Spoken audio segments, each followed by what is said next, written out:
Social media is bad for society, just as it is bad to stick your hand through a flame of your own accord. Just because it's there does not mean we can exclusively place the blame on social media as a platform, especially when it is often our own human error. Canadian philosopher Marshall McLuhan wrote in his book Understanding Media that we need to start thinking about the media as extensions of people rather than as a separate fiendish entity.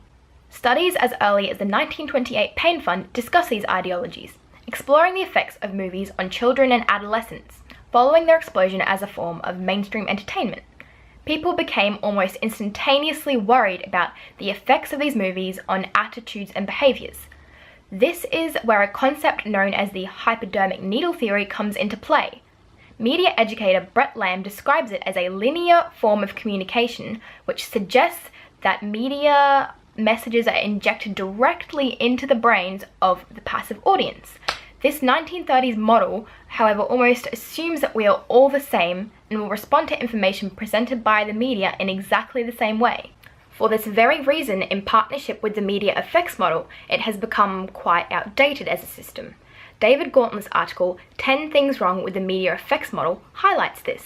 He states that the media effects approach comes at the problem backwards by starting with the media and then trying to lasso connections, presuming that the media presents a singular, clear-cut message.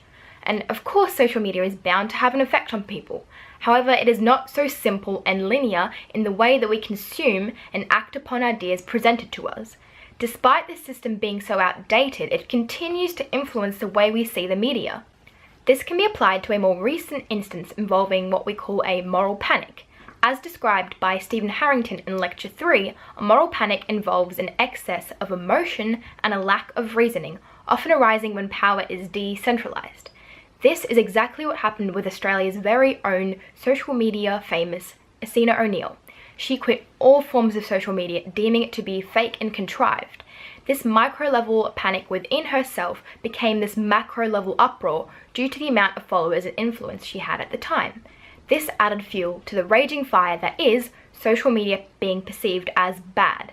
However, characteristically of a moral panic, all of this subsided in about 2 weeks, putting into perspective just how bad the situation actually was. Comparably to this incident, there has been an influx of news stories and claims that social media is causing eating disorders amongst young people. Research has shown, however, that there is more of a correlation between eating disorders and social media rather than a causation. Whilst some sites may facilitate promotion of these disorders, they cannot be blamed as the sole reason. This concept discussed by Stephen Harrington in Lecture 5 reflects the idea that when there is a car crash, we naturally look to the driver first, as it is usually a driver or human error. It has been claimed time and time again that social media is this vice that causes addiction.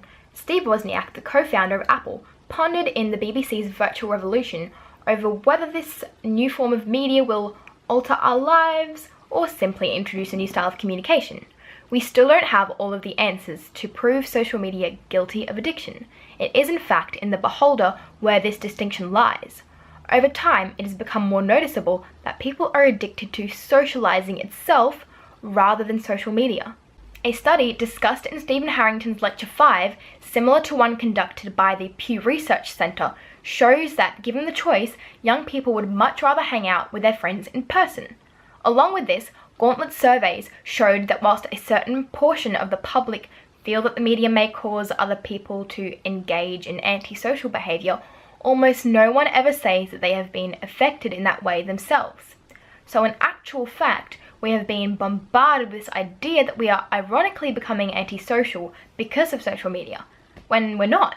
Now that we have debunked part of this stigma that social media is bad for society, it is up to us as consumers to act upon this knowledge.